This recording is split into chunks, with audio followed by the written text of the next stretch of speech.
Shalom Aleichem Rabotai, this is Rabbi Kovacs, and the Mishnah Yomi is continuing in the third parak of Challah, finishing up the third parak with the 9th and 10th Mishnayot. This is the learning for the 10th of Tishrei, Yom Kippurim.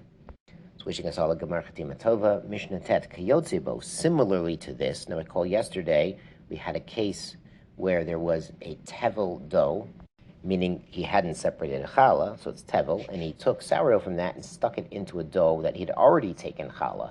So he said you should add on parnasa, add on more dough from somewhere else, and separate the whole thing, but even if not, you have to separate something. Because so kiyotzibo here is zete mosik, olives that are normally harvested. Mesika is the verb for harvesting olives, so it's harvested by the farmers, and it's chayav in meiser, he has to tie them. Shnei arvu im zete nikuf, and they're mixed up with olives that are nikuf olives, struck down olives, the ones that the aniyim would hit out of the trees, because these are shicha and they're peya, and these are ones that are exempt from meiser because they're matnot aniyim. Or the Mishnah says, inve botzir, grapes that are normally harvested through bitzira, it's harvesting in the normal way. Im inve ololot, with grapes that are ololot. The ololot is the matanot aniyim for grapes, so it's exempt from tithing. So similarly here, the Mishnah says, like yesterday, im yeshlo parnasa makam acher, if he has untithed grapes somewhere else, motzi lefi cheshbon, so you can take the tithing, the truma and the meiser from those other grapes to exempt the proportion of grapes here that needs to be tithed. Ve'im lav, but if you don't have from somewhere else, you still have to take the tithes on whatever proportion is chayav here. If it's, say, half ololot and half betzira, to take 50%. Motzi truma, so we should take the truma meiser l'kol, for everything. Hashar meiser sheni lefi cheshbon, and the rest of it, it's proportional, because if it's like half chayav and meiser and half exempt, so proportionally it has that status. Mishnah Yud hanotel seor meisat chitim. He's taking sourdough, the starter, the leavening, from a dough of wheat, and it's an untithed dough, the Barner says, v'notin latoch isat uriz, and he puts it into a rice dough made of rice flour. And we mentioned back in the 7th Mishnah that rice is not considered a grain, a dagon, so it doesn't work for Pesach. Remember, there's a discussion there. If you mix wheat and rice, perhaps it could be used for matzah on Pesach, and rice doesn't ferment normally. So it's kind of interesting that he's putting sourdough into the rice. Remember, yesterday we mentioned the Mishnah Brura was mashma that kind of gets your rice more bread-like and more fermenting, though the Gemara seems to say that rice doesn't leaven the same way the other grains do, so it's a big tzorachiyun, what's going on with the food scientists. But lamaisa here, so a rice dough, rice bread is pater from challah, and wheat bread is chayiv in challah. So he's sticking a little bit of this wheat dough, which needs to take challah, into a bigger rice dough.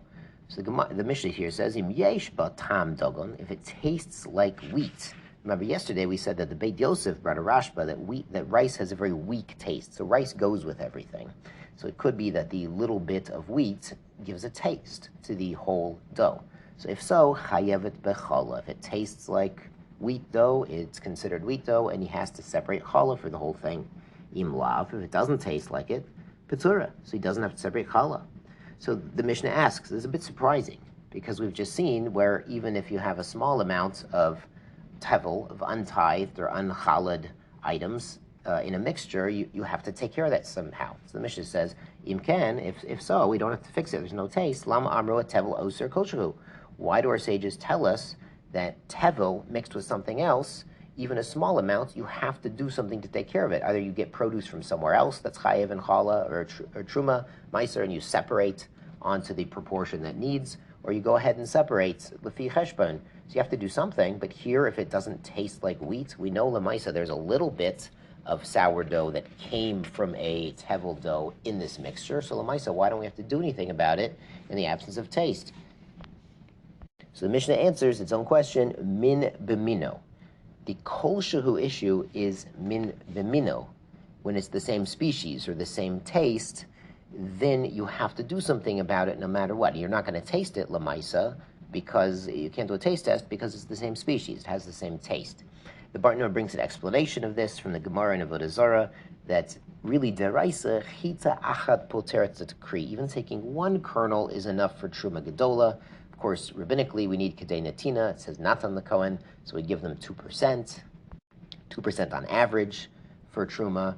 But really, deraisa, even a tiny bit of truma will pater it from being tevel, at least for truma gedola. So even one little piece of tevel messes up your mixture, and you have to fix it if it's a mixture of tevel and exempt items or already separated items. But that's min b'mino, of course, because chitat b'chetat only works by min b'mino. You only take tithes from the same species. Mishnah says shalo b'mino. If it's a different species, a different taste, b'noten tam, then there's a taste test. Then technically, this tevel from a wheat dough could be batel. If you don't taste anything, no one tastes any wheat in this rice dough anymore, then you don't have to do something about it to fix the tevel that's in it. And that's a chiddush, because even though this is a sourdough, which usually accelerates fermentation, so maybe it's davka rice again that doesn't ferment. And this is amazing that this is for Yom Kippur. We mentioned yesterday about sour shebe'isa is in Chazal a representation of the Yetzer Hara, that it has an effect on us even though it's small. And here we see an amazing lesson that if we have other tastes in our personalistic dough, the dough that's our soul, that we're mixing ingredients in, whatever choices we make, whatever we're osik in, puts more ingredients into our dough. So if we're putting in the sweet, powerful tastes and aromas of Torah and mitzvot and tefillah and chesed, then maybe we're not going to taste that sour shebe'isa anymore. So it's my bracha to all of us. We should be gebenched to be osik in wonderful, delicious things in our life this year, and we won't be tasting so much the sour shebe'isa, the power of the Yetzer Hara in our lives. Sei gesund, gemar chatima tova.